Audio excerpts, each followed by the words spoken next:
on YouTube. There we go. YouTube folks, that should have y'all fixed there. Isn't it lovely technology when it like switches audio things off? So there we go.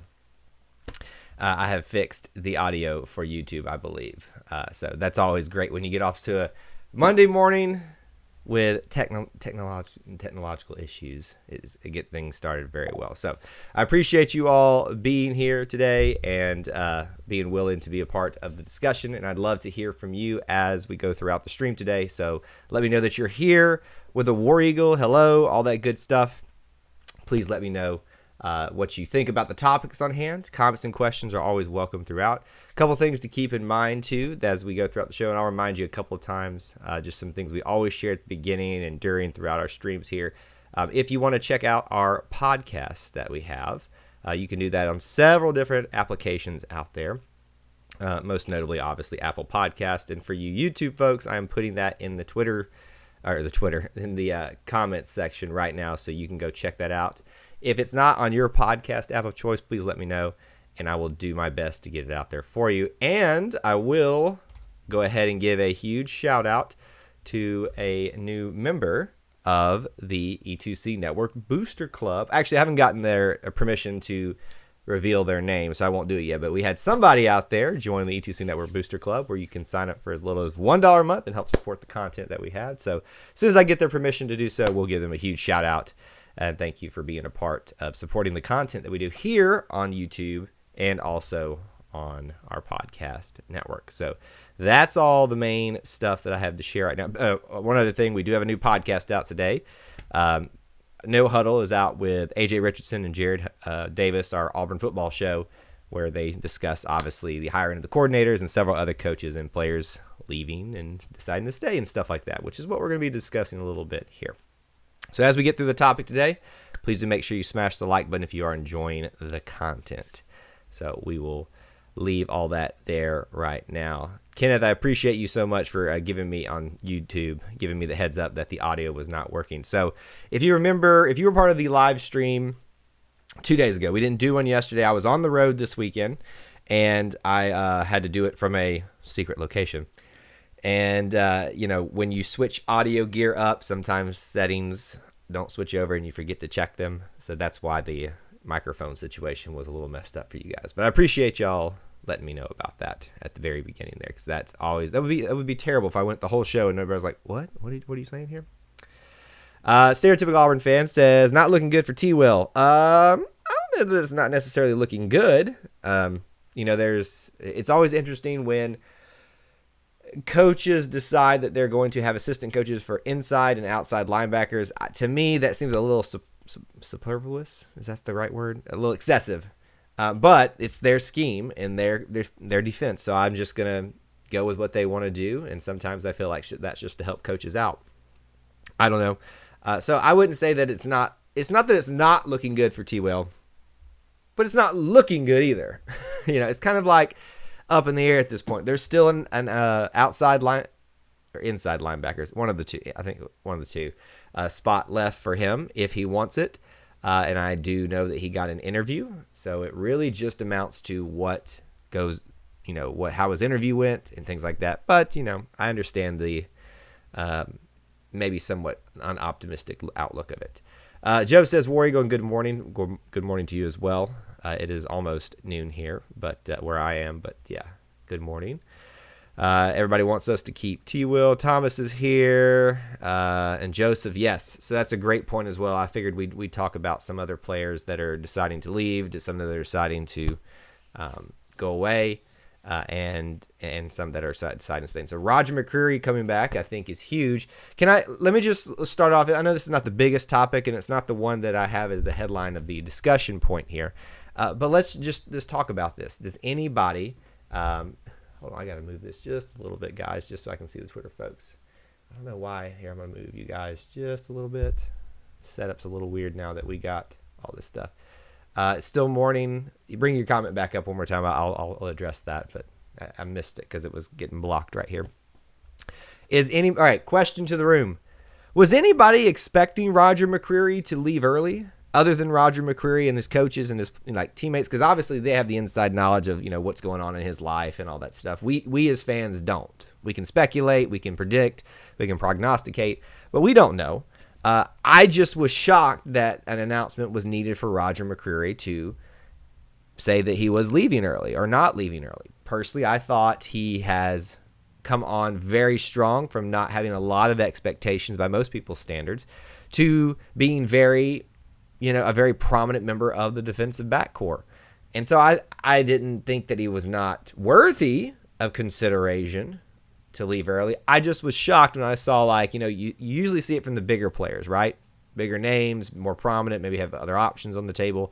And all of a sudden he drops a notice that to the Auburn family, I'm deciding to stay. I was like, were you ever leaving? I mean, I guess that's me personally for taking him for granted, but I was shocked by it. Anyway, so that's just me right here. But I'm glad, happy he's staying. I just was not expecting him to leave at all. What's the news on the defensive line coach? I'm actually kind of lost on what the defensive line situation is. My sources giving me a ton of names, but there's nothing definitive on that. I think, obviously, the longer it goes, the better Rodney Garner has a chance of staying. I don't know that that's going to actually happen, but it's kind of like, to me, there was a period where T. Will was the obvious choice to stay, be a member to stay the staff. For the first part, the longer it went, it looked worse for him, but now the longer it takes, I think it looks better for T. Will, and I think that's the same case for Rodney Garner.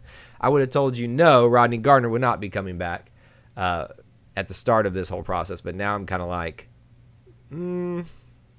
maybe he will. So what that tells you, and here's the other side of the coin. Let me address this, because I think some of you are probably typing it, thinking it right now. Why would Big Cat Bryant, why would Daquan Newkirk decide to leave if Rodney Garner was staying? So on that same token, that does not look good either. So really, we don't know what's going on with the situation, and maybe some of the uncertainty of that is what propelled those two big names for the defensive line to leave. So in terms of what's going on with the defensive line coach, I have no definitive information. And frankly, I think it's going to be one of those situations where it happens almost instantly. It's kind of like the Brian Harsin hire. You saw somebody at the very beginning of it throw his name out there as the new head football coach for Auburn, but it didn't have any traction, anything like that, and everybody just dismissed it. And then all of a sudden, a week or so into the actual search, that day of, there was like steam rolling for about an hour before the actual announcement was made. So I think that's going to probably be similar situation to what's happening here today. So since I brought it up, and I think that Ken is talking about here, he says, Big Cat leaving shocked me a little because he did tweet after coaching change he was coming back and was going to trust in Coach Brian Harsin, and now he jets. I wish him the best of luck and hope he doesn't go to anyone in the SEC. You brought up a lot of great points there, Kenneth, so let me kind of address them one at a time. Let's ask the room here.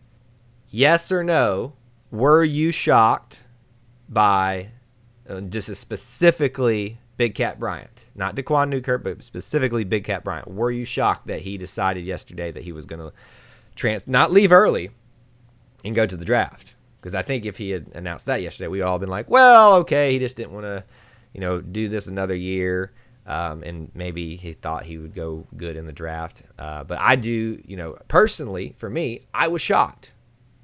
Really, I was. When I saw that happen, I was like, wow, that speaks to what's maybe going on with the defensive line coach situation, the prospects of Ronnie Gardner coming back, all that good stuff. Yeah, I was shocked by it. Joseph says, no, I was not. William said not shocked. So apparently everybody else has more insider information here. Josh, what's up, man? War Eagle. 3-4 defense is a 2-gap responsibility for the linemen. Steele's defense was a 1-gap responsibility. Different style of play requires different players. Not shocked to either defensive lineman leaving. So Thomas, that's a fair point. That is a very fair point, and I will concede that to you. That if you look at the decision for him to leave simply from that standpoint, probably a fair Fair assessment there. Jax Tiger on Twitter says, yes, was shocked. So I think maybe if we had a bigger audience right now, because we're still kind of getting people in here right now to test, we'd probably be split evenly here. Some people half not shocked, half shocked. I fall in the shocked category. Really, I honestly was. I thought he had kind of decided that he was going to be one of the leaders next year here and kind of lead the next era of Auburn football on. And that's really disappointing. It leaves us in quite a bind, doesn't it? Because then on top of that, Daquan Newkirk decides that he is going to enter the transfer portal as well. So not only do you lose your defensive end star or that version of that position in whatever 3-4 defense you're going to be running, not only do you lose that, but you also lose Daquan Newkirk, a very good interior lineman. So here's the story with Daquan Newkirk, though. Obviously, he had to go through junior college, I believe, to get here first, made it here, and then has had the injury bug ever since. Has never really had a full season, I believe. I think he's at least been out at least for 1 or 2 games every single season he's played, if not the rest of the season.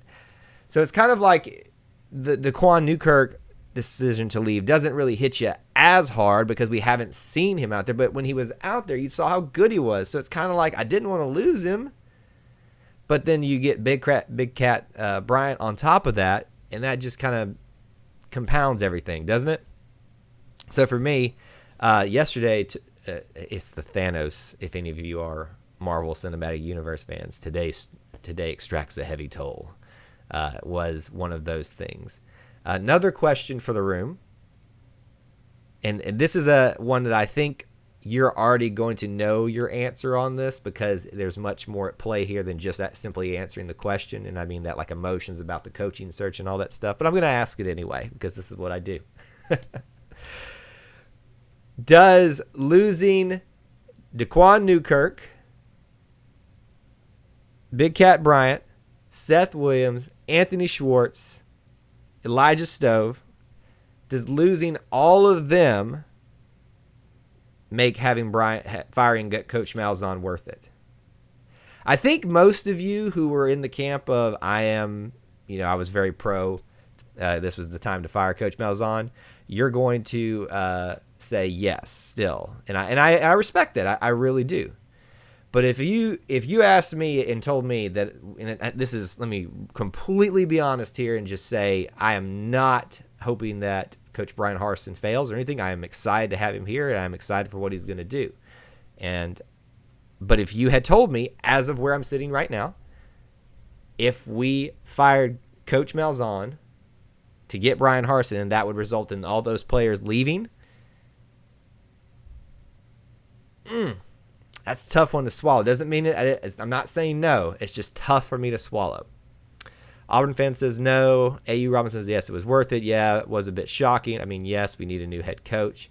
And even some of you that are saying yes, maybe this is just me reading into it, I'm hearing a little bit of hesitancy. So I think we can all agree that with what we know now, the players that decided to leave because of maybe the head coaching process, the whole thing that's been going on here, even though you may say yes, it doesn't feel all that good to know that this was the result of it, does it? It really doesn't. Still good with it. Life and Outdoor says, in a normal year, most of them would be gone anyway. I don't know that I agree with that, Cam. I would say that probably Seth had the likely, in a normal year, Seth would have probably been gone. I think, I wouldn't have been surprised if Elijah Stove, with all his kind of tumultuous, injuries and all that stuff, had to decide to either pack it up or go on to the NFL.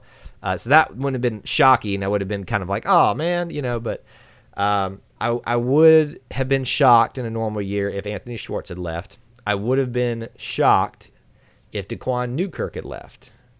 I wouldn't have been shocked about Big Cat Bryant. So it's kind of 50-50 for me between all those names about in a normal year. sounds like we are in for a down year next year. So BLK Crow. Let me just so here, look, I've actually said something to your effect here, and so I'm going to agree with you, but I'm also going to play both sides of the equation here, and this is what I do here on this show. So yes, I have been warning people that the decision to fire Coach Malzahn and move on to a new head coach would result in Auburn struggling not only next year, but for over a longer period of time, for a long time. I do think I don't think it's going to be a down year, though. I think it will be a adequate year, meaning I predicted 7-5 in the regular season with a bowl win, so would make it 8-5.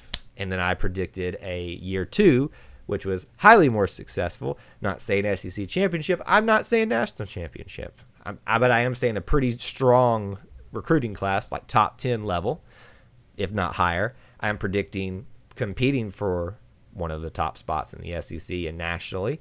So I would say that is highly plausible and highly likely. But down year, I would not say. Just an adequate year is what I would say.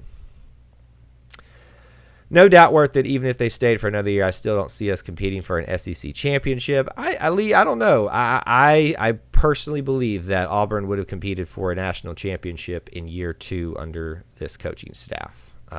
You cannot judge the changeover in the offense under Chad Morris with just 1 year in a pandemic year. That's not a fair comparison at all.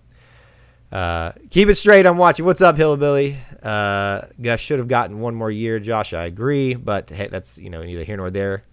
Gus should be in his 3rd year at Arkansas. Oh, Hillbilly.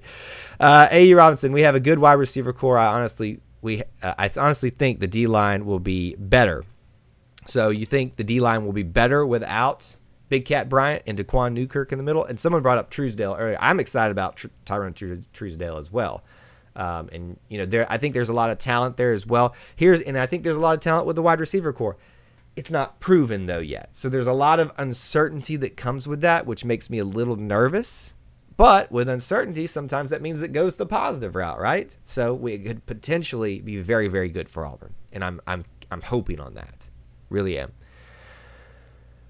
Keeping Gus and we struggle for as long as we would have been there. Not necessarily here, Billy. This year didn't count eligibility, but Williams and Schwartz were juniors. Yes, they were,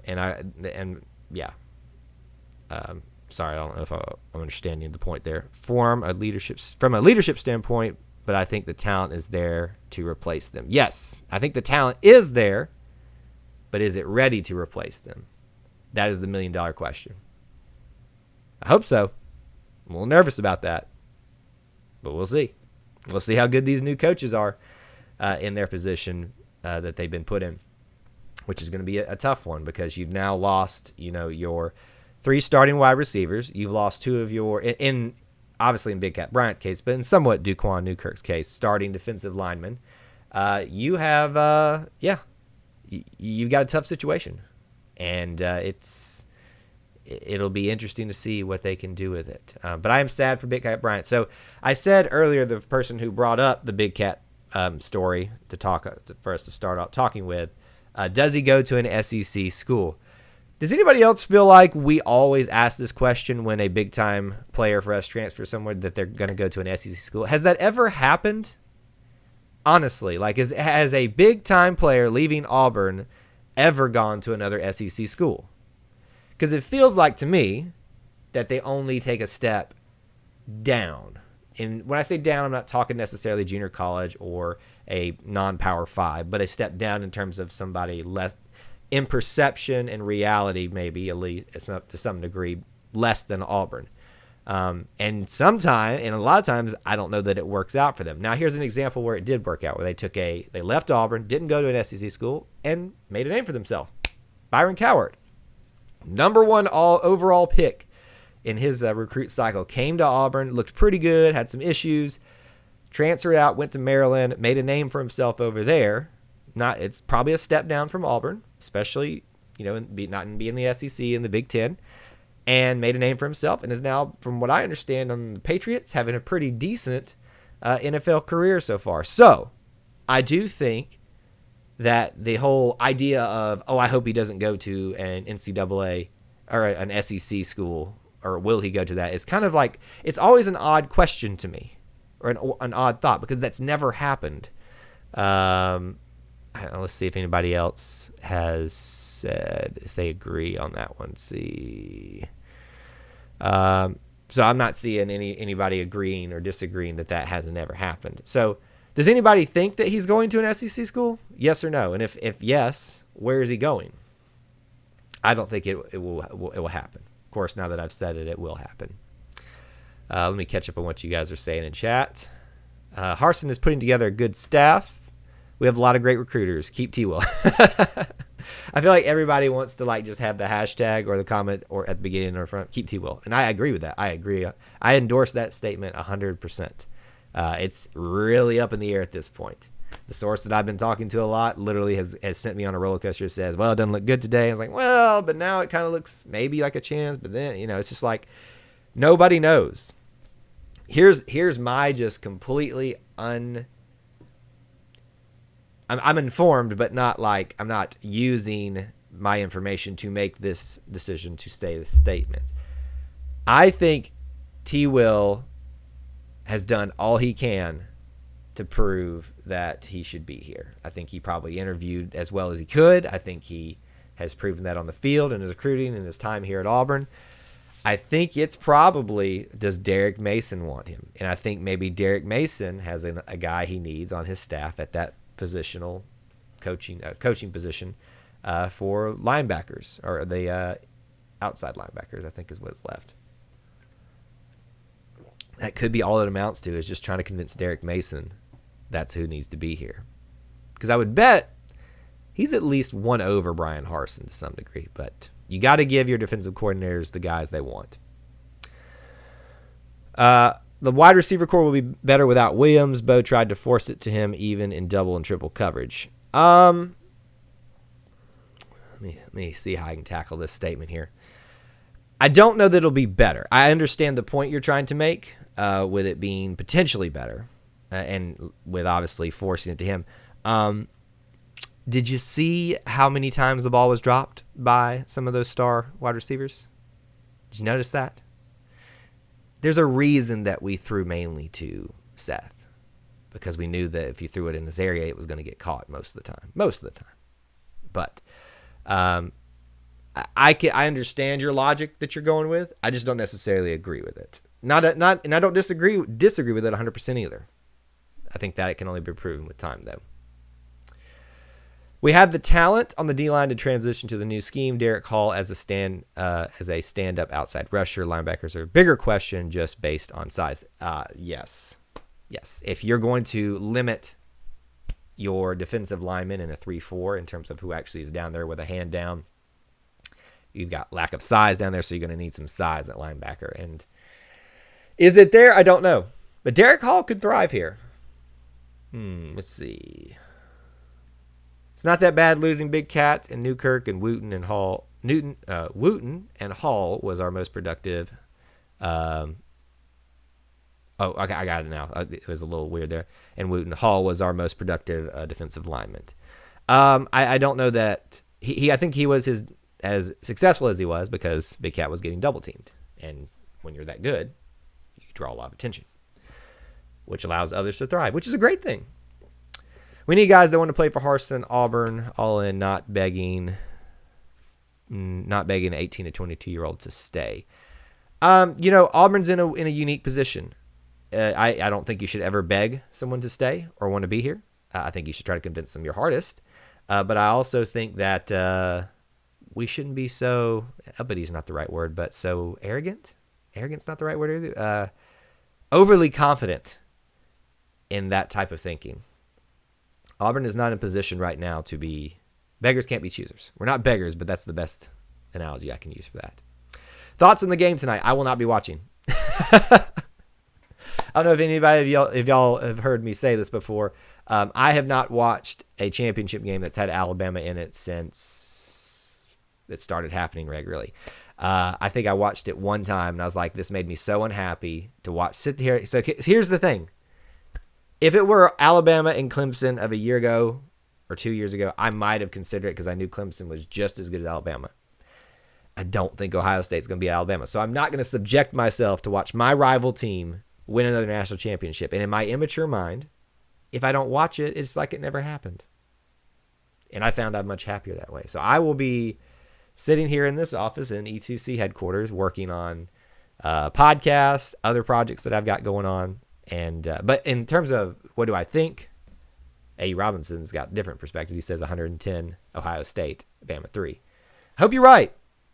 Love it. I don't think that's going to happen. Do you think some transfers will come on board? Absolutely. I mean, it happens every year. I mean, I don't think that there's not a year that we've not had a transfer. So I think some are.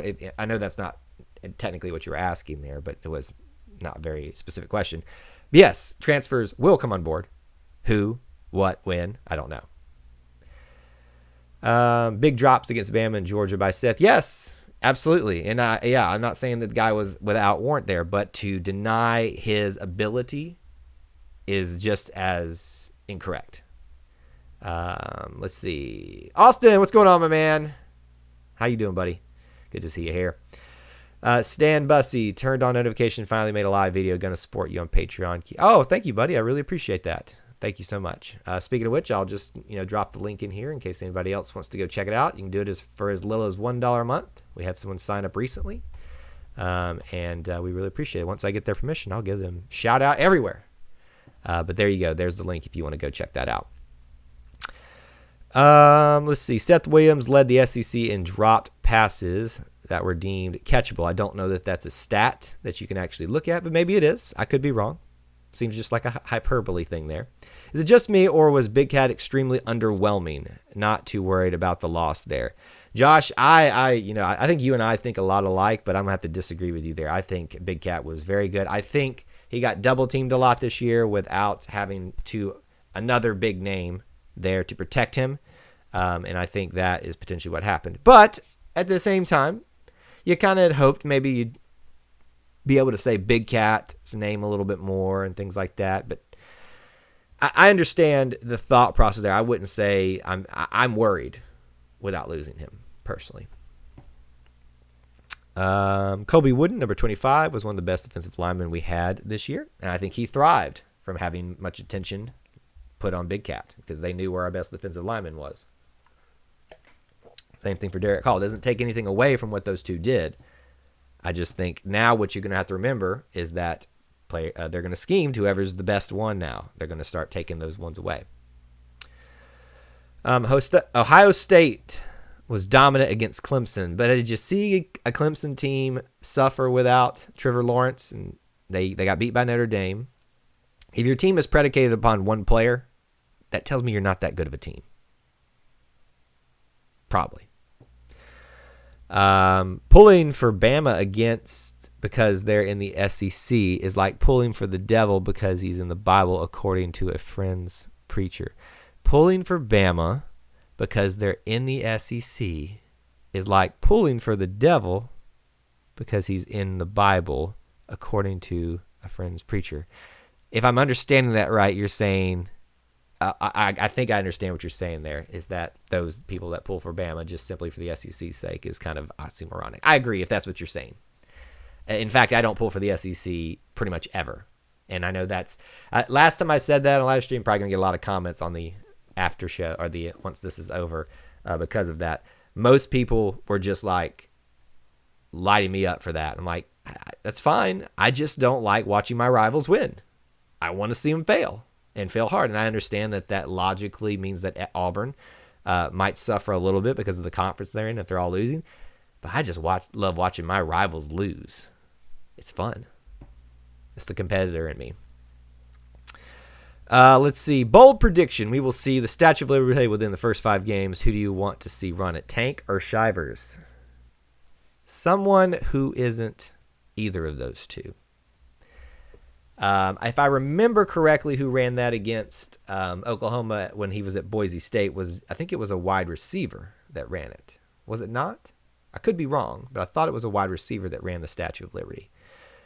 So I would say neither. Maybe Xavier Capers. I don't know who's going to be our next running wide receiver. That was Elijah Stove. Would have been Anthony Schwartz. Anthony Schwartz would have been a great one. He ain't here, though. Tank, if the offensive line still isn't touching anyone, can break more tackles. Yes, that's a good thought process for that question, but I don't know.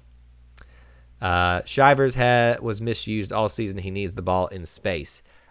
So, yes, I agree with you, Hillbilly, that he was misused, but by necessity. Without Tank there, you have to have a feature back in that offense, and he was the best option on the table. And so he was kind of forced into that role to have us something to use there while Tank was hurting himself. So it was a running back, Ian Johnson. I do recognize that name now. But was he like a smaller back? I feel like he was, or a taller back, like a taller, skinnier back.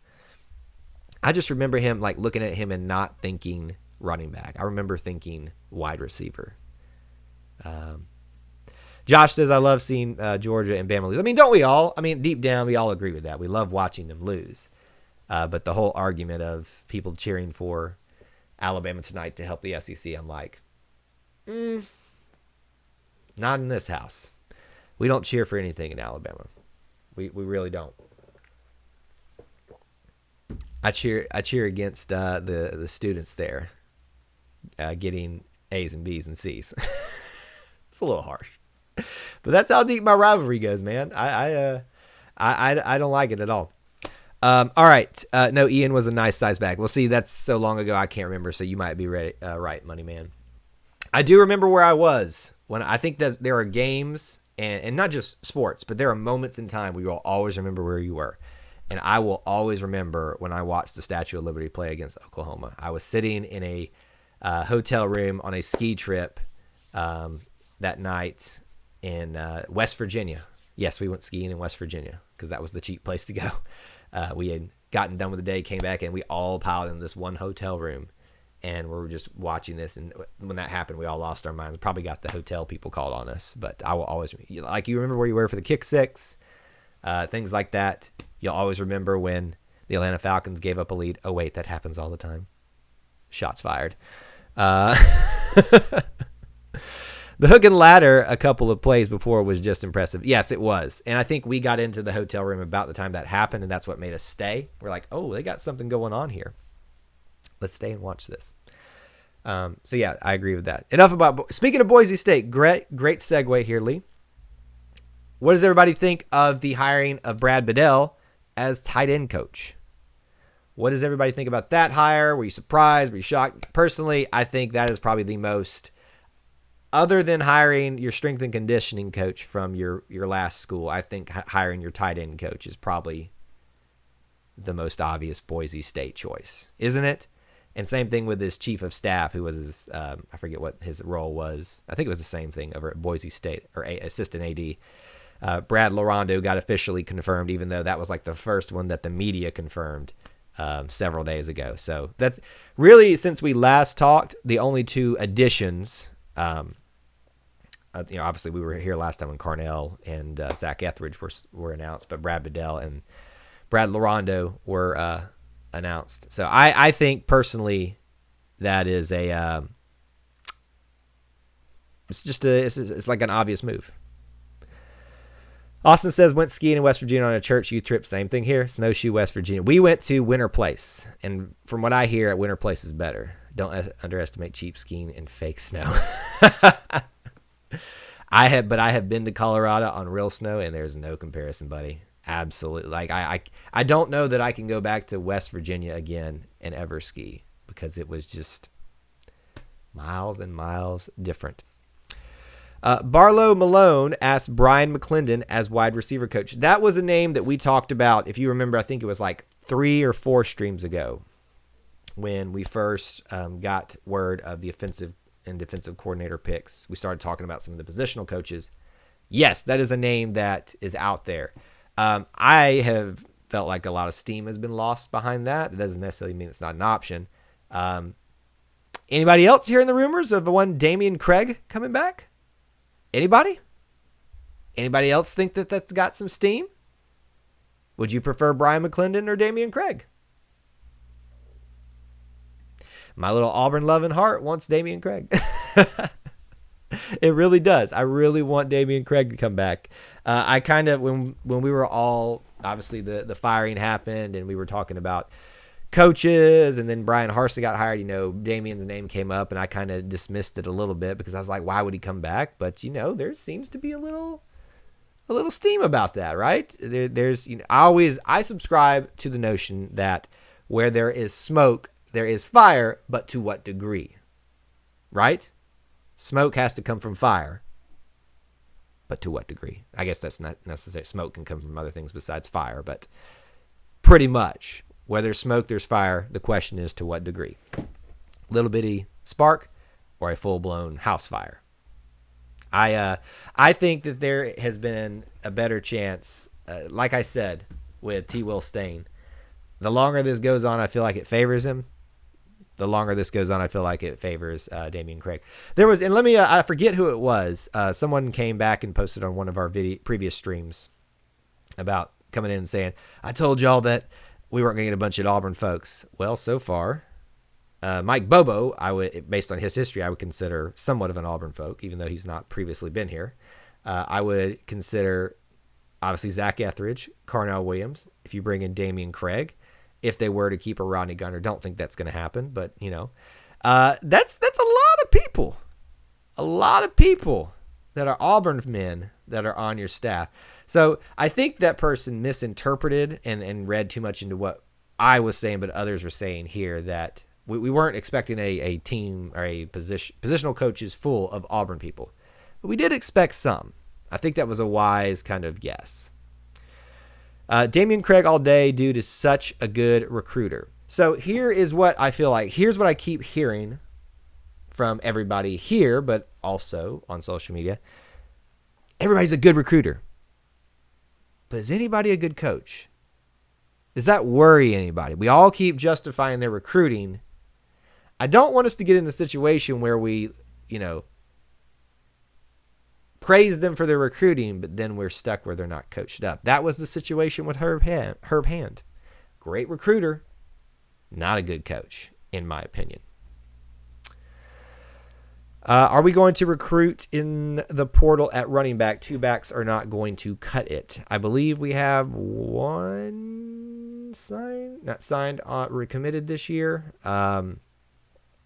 Yeah, I think you will get at least one transfer. I think that's where one makes sense, a transfer running back, especially if NCAA officially confirms the whole, one-time transfer thing. I think it would. We need someone who can develop talent. I agree. This is where I get myself a little bit trouble. It sounds a little bit hypocritical. There was the argument that players didn't develop in certain areas, especially under Coach Malzahn and his numerous staff members. I disagree with that completely. I think we just disagree on to what extent they developed. You cannot say that they didn't develop. You can say, I disagree with that they should have developed more. That's a fair point, but that's your opinion. But yes, I do agree with you, Lee, that we should balance recruiting with, and I'm going to remove the word develop from my vocabulary because I just hate that. I think that's just the biggest scapegoat word. I'm not picking on Lee for that. It's just, develop is just like the word that we use now to say for that, to say, well, I just didn't do what I wanted to do. William, I think this is a good point. Let me read through it thoroughly. Tubbs wasn't a great recruiter overall, but he did a great job developing talent.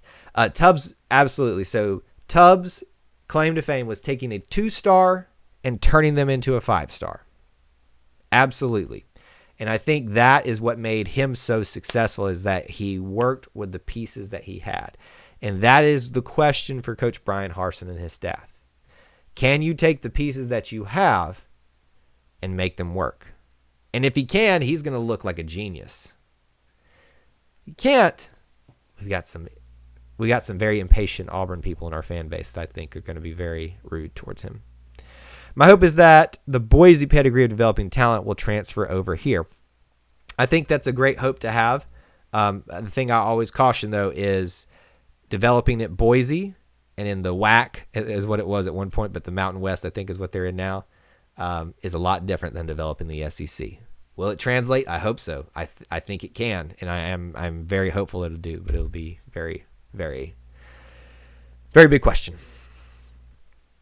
Barlow, I don't know if you were here earlier. We did address this. I am not hearing much about the defensive linemen at this point. I've heard names. We kind of talked through it a little bit, and I said, initially I said the longer this goes on, maybe it favors Rodney Garner staying, but then when we see the decision by Naquan and Big Cat to leave, I think that kind of tells you something about that situation. So I've kind of, even on this stream, I've kind of changed my thinking a little bit about it. So here you're watching decision making happen live, processing things, changing of opinion. That's the thing that I think, and this is, I'm gonna get on my pedestal here for a second, on my what do we call that? And just for a second here, and this is like a grand statement over everything.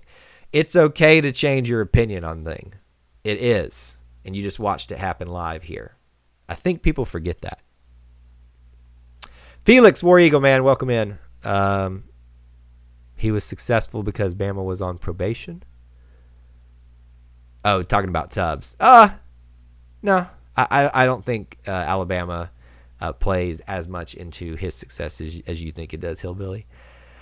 Why are so many players leaving? I think in the case of the two that just decide to leave, I think it probably means that, A, they were not happy with the defense that we'll be switching to. We used to be a 4-3. We were more like a 4-2-5, but not necessarily that. We used kind of a hybrid defense. We often used either a hybrid defensive lineman / linebacker or a linebacker / DB the last couple of years. Now we're going to a 3-4. So you've literally seen Auburn transition to this style. Like they started taking a linebacker away and kind of using them in different scenarios and different ways. Now they're pretty much taking that defensive lineman away and making more linebackers and then same amount of defensive backs. So that is why that one is leaving. I think the offensive people that left are obvious because of, new offensive scheme. They don't think they fit in it. They don't really want to learn a new system. They think they can make it in the NFL without trying to do this another time. I think that one's pretty obvious. The other thing is, why are so many players leaving? This is what happens when coaches get fired. I know people hate it, but some players come to play for a coach. And I know you don't agree with that decision, but that's their decision. And you have to accept that if you want to get rid of a coach. This is what happens. Just joined anywhere on T-Will. I think that's like everybody's. Kowalski, by the way, welcome, man. I think that's been everybody's answer or question when they walk in. Where's T-Will? We don't know. I lean on the side that the longer this goes, the longer that bodes well for T-Will. But I wonder, is the question not does Brian Harsin want him, does Derek Mason want him? Because pressure burst pipes, Felix. Let's see. Yeah, I don't think Gardner's staying if Big Cat transfer. I think we're right there. Okay. Rough idea. How many more assistants to be hired? All right, let's think. Defensive lineman. Another, another outside linebacker or inside linebacker. One of the two. Another linebacker position. I think another DB position. Am I wrong on that, guys? Correct me if I'm wrong, but I think another DB position. Wide receiver. And I don't think they'll hire a running back coach. A quarterback coach, because Mike Bobo might be the quarterback coach as well. So I would say 4 to 5, maybe even just to be safe, 3 to 5. Definitely 2 more defensive ones, maybe a third, and at least 1 more on the offensives. And then you got to remember special teams. So I will say 4 to 5. Special teams as well. Now, here's the thing. You see a lot of time tight end coaches are the special teams coordinator, or the running backs coach is the special teams coordinator. So that could change that. But I feel comfortable with that in mind. 4 to 5. And that's not counting other staff members. Like we've got graduate assistants. We've got quality control assistants, all that. But if you're talking about positional coaches, 4 to 5. Culture change is what was needed. Keith, I get you on that, man. I really do. I think we get a little bit too focused on that though sometimes. Are there any rumors about where and if Steele will coach? I don't know where. Poor Kevin Steele. I don't know where he's going at this point. I think maybe, has LSU picked someone yet? I can't remember. Maybe that makes sense for him. He's done like a round robin thing in the SEC, it seems like. So maybe he just keeps working his way back around. Poor guy, though. If the guy, excuse me, Preston says if the players didn't want the coaches fired, then they should be playing today instead of Bama. Simple. I feel like I understand what you're trying to say there, Preston. I think you could have worded it better because it feels a little judgmental. But here's the thing. When you type something in, sometimes it doesn't come across the way you meant it. So I'm going to give you the benefit of the doubt there. But I think I understand what you're saying, though. T-Will. Yes, we all want T-Will. Will it happen? We don't know. Man, just make Auburn great again. I agree. Auburn does need a return. Let's see. Why do you think the reason Caltera decided to change his mind? He signed his letter of intent after Gus was fired, right? Seems like he would have been a beast in Harsin's offense. We have thought Zoso. We have thought somebody at tight end was going to be the beast for a long time.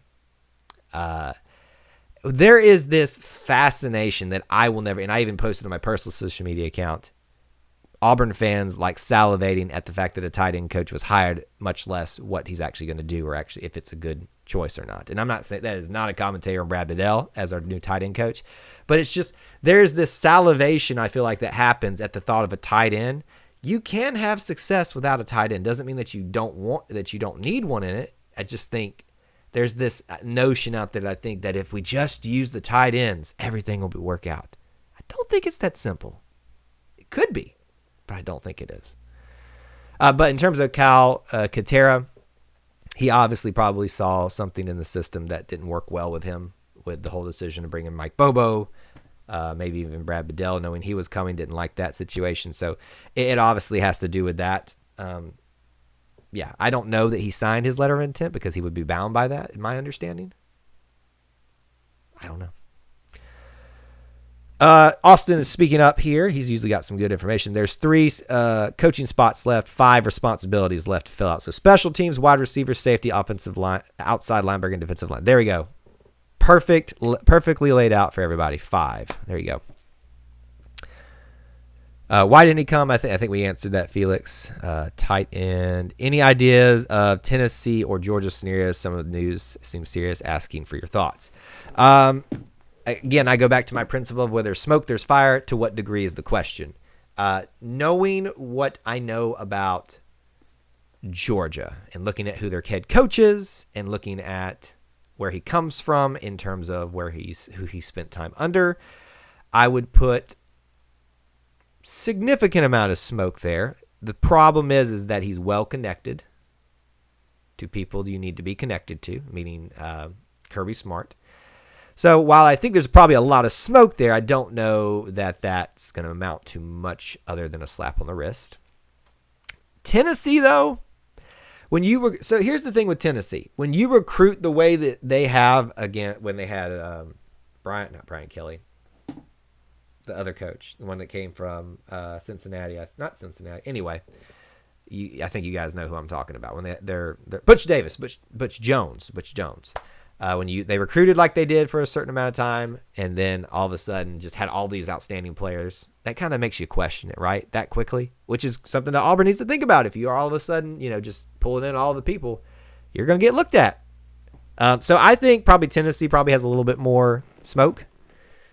Georgia probably has more smoke, but it's well hidden. If you put Owen Papo and Zachary on the outside and Wesley Steiner in the middle, it would be deadly. Steiner is a big body, but I think someone brought this up earlier. The question is in a 3-4, you need a lot of bigger-bodied outside linebackers or linebackers in general. Owen Papo is not that yet, and I don't know that he has a much. Great plug here for No Huddle, our Auburn football podcast that just came out this morning. I hope you'll check it out. He doesn't have a lot more to fill out, if that makes sense. Like I think it doesn't mean he can't get stronger, faster, all that kind of stuff, but I think he's tapped out in that area. So it doesn't mean he can't be successful, but that's a big question, right?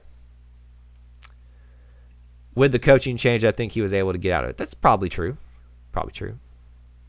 Auburn has a wealth of talent at tight end. I see Harsin and Bobo using a lot of 12 personnel. Don't think I'm understanding that one there. Maybe lots of tight ends to switch out. Anyway, I'm excited for what they're going to do tight ends in, but I don't think that that's the magic bullet. I think the magic bullet is the offensive line, and it's as simple as that. I was trying to say Butch. Was it like everybody was probably screaming at me? I was like, I don't say it. It's Butch Jones. Butch Jones. Yeah, that was an interesting hire for them at the time. All right, we are going to say goodbye to the Twitter folks. Thank y'all so much for tuning in. If you want to catch more of the stream, come on over to YouTube. See y'all later. All right, YouTube folks, I always stay on just a little bit longer for you, but we've kind of gone mostly the length I like to go here. But please bring in your final questions and comments, and we'll do them rapid fire here at the end. Let me give you a couple things to keep in mind as you head out your way today. I had mentioned that we are a podcast network first. There you go. There's the link in the chat window right now if you'd like to go check out on Apple Podcasts, but it's available anywhere. Spotify, TuneIn, Stitcher. I think it's on Amazon Music. It's everywhere pretty much you can find it. If it's not, please let me know, and I will get it out there for you as the best I can. Also, if you would like to help support the content that we do here on our network, please check out the Patreon campaign we have, E2C Network Booster Club. Booster Club being a dirty word now. But you can sign up for as little as $1 a month. Get yourself some, some stuff, and also help support the content that we do here. And so I appreciate you guys checking that out. And we're also on social media if you don't aren't already following us on Instagram, Twitter, and Facebook. You're balding. Thanks, Captain Obvious. Okay. Appreciate it. The most obvious statement of the award of the year goes to you, sir. Let's see. 1 back to tight end. 2. Okay, hold on. 2 back to tight end. With all the players leaving now, do I keep my pet's head from falling off? Y'all are some weird comments coming in right now. Learn football. Well, all right. Appreciate that. You think T. Will is getting retained? Kelsey, it's literally, I go like this all day. Right now, I'm kind of leaning on the longer this goes, the more favorable it is for him, because that tells me they either haven't found who they want, or they can't get them to agree to. They found who they want. They can't get them to agree to terms on money and all that stuff. Does the Carlson family have any more brothers we can borrow? That would be great, wouldn't it? Just start making a kicker factory out of them. But I think we have tapped that out so much. Like that line is gone. I will miss Anders Carlson, excuse me, not Anders Carlson. With questions all along the offensive line, Harsin and Bobo's use of tight ends as blockers could be interesting and helpful. Great points, right? But the problem is they block on the outside traditionally. Our problem wasn't moving on the outside. We could move the ball on the outside, especially with the speed that we had under Coach Malzahn. We could not move the ball on the inside. Tight ends do not fix the inside. Now, we can make the argument and say that if you're even more successful on the outside, they have to put more pressure out there, opening up the middle. I can get on board with that line of thinking. But just the simple fact of having more tight ends as blockers fixes all our problems? I disagree. How many recruits do you think we signed in February? Someone give me the number that we're at right now. That I think would make my decision on that, and then I can come back to that, Lee. I think we answered that one. It's important to recognize some stud players are announcing they're coming back just as much as those that are leaving. Don't be surprised if there's more to come staying at Auburn. I would agree. Austin's got a good perspective on this. Even though we were scared about who we're losing, those that are staying are probably going to be just as helpful. All right. Well, Keith has decided that he's just going to be one of those type of people, so we'll just let him be that over there. Glad Caddy is staying. I'm 100% a fan of Caddy. Caddy is just, he's back here. I don't know if you can see him. It's a signed picture of him. He's my favorite player. And then I've got a bird that just decided to fly into my window, which is crazy. Yes, I am super excited about Caddy staying. Our problem was pressure coming from the interior. Yes, I agree with that. Can't wait till quarterback Davis shows up. What a stud he is, and forces you to change your mind. This was Hillbilly. Hillbilly, see, this is the thing that I think Hillbilly does what trolls don't get. Hillbilly came in here, developed a relationship, and now we understand each other, and that so he can take jabs at me and I can take jabs at him, and we both understand and don't take it personally. Other people, they think that they just can come in here and say what they want, and okay, Hillbilly though, he's earned my respect on that much. So you're wrong, Hillbilly, but I love you regardless of that. Do you think Bo will do well in the new system? I hope so. The question for me is the offensive line. Bo can develop, is everybody's favorite word, if we can protect him. We have not protected him for 2 years. That is the thing. But do I think he'll do well? Yes. But you got to protect him. Yeah, we talked about Roger staying earlier. Was anybody surprised by that? I wasn't. I was more shocked that there was an opportunity he was going to leave, but very happy that he's staying. He's been one of my favorite players over there.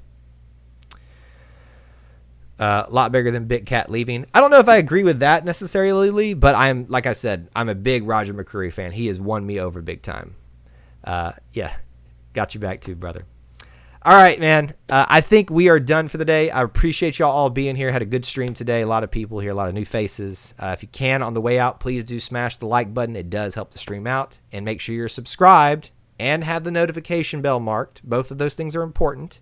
At least one of them, subscribing, but notification bell as well, because when we'll go live, because I don't do these on a scheduled basis whenever I can. So I hope to go live tomorrow. Hopefully we'll have some more news to talk about, maybe in the T-Will category. Maybe. I don't know. We'll see. But I appreciate you all being here. War Eagle.